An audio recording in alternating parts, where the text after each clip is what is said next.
ഇന്ന് അപ്പം ഉണ്ടാക്കിയാലോ? അതിന് വേണ്ടിയിട്ട് ഞാനിവിടെ പച്ചരിയാണ് എടുത്തേക്കുന്നത്. 4 കപ്പ് പച്ചരി നന്നായിട്ട് കഴുകി ഒരു 5 മണിക്കൂർ വെള്ളത്തിൽ കുതിർക്കാൻ വെക്കുക.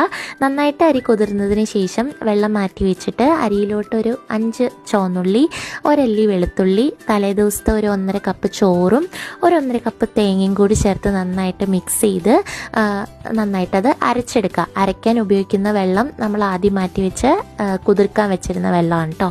നന്നായിട്ട് അരി ഫൈനായിട്ട് അരച്ചതിന് ശേഷം പാത്രത്തിലോട്ട് മാറ്റി വെച്ച് ഒരു 1.5 ടീസ്പൂൺ ഈസ്റ്റും ഇട്ട് നന്നായിട്ട് മിക്സ് ചെയ്ത് നിങ്ങളുടെ മാവിൻ്റെ ക്വാണ്ടിറ്റി അനുസരിച്ച് പാത്രത്തിലിട്ട് മാറ്റി വയ്ക്കുക. ഞാനിവിടെ മാവ് അധികം ഉള്ളതുകൊണ്ട് 2 പാത്രത്തിലാണ് വെക്കുന്നത്. പിന്നെ പുളിച്ചു പോകാതിരിക്കാൻ വേണ്ടിയിട്ട് താഴത്ത് വേറൊരു പാത്രം കൂടി വെച്ച് കൊടുക്കുന്നുണ്ട് കേട്ടോ. എന്നിട്ട് അപ്പം നന്നായിട്ട് പുളിച്ചതിന് ശേഷം വേറൊരു പാത്രത്തിലോട്ട് ആവശ്യത്തിന് ഉപ്പും പഞ്ചസാരയും ഇട്ട് ഈ മാവ് നന്നായിട്ട് മിക്സ് ചെയ്ത് ഫ്രിഡ്ജിൽ വെക്കുക. അടുത്ത ദിവസം രാവിലെ നോക്കുമ്പോൾ ഇങ്ങനെ ഇരിക്കും. നന്നായിട്ട് ഇതൊന്നും മിക്സ് ചെയ്തിട്ട് വേറൊരു പാത്രത്തിലോട്ട് ആവശ്യത്തിന് മാത്രം മാവെടുത്ത് ചെറുതായിട്ട് അപ്പം ചുട്ടെടുക്കുക.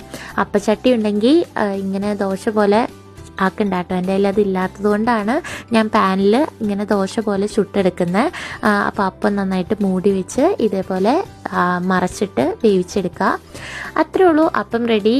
അപ്പോൾ നമ്മൾ ഇതിക്ക് മുമ്പ് പാലൊഴിച്ച ചിക്കൻ കറിയുടെ വീഡിയോ ഇട്ടിട്ടുണ്ട്. ആ ചിക്കൻ കറിയാണ് ഞാനിവിടെ എടുത്തേക്കുന്നത്. എന്നായാലും നല്ല ടേസ്റ്റ് ആയിരുന്നു. അപ്പോൾ എന്തായാലും നിങ്ങൾ ട്രൈ ചെയ്യാൻ മറക്കരുത്. പിന്നെ ഡീറ്റെയിൽഡ് വീഡിയോ ഞാൻ എൻ്റെ യൂട്യൂബ് ചാനലിൽ ലോങ് വീഡിയോ ഇട്ടിട്ടുണ്ട്. അപ്പോൾ എന്തായാലും എന്നെ ഫോളോ ചെയ്യാനും മറക്കല്ലേ. ബൈ.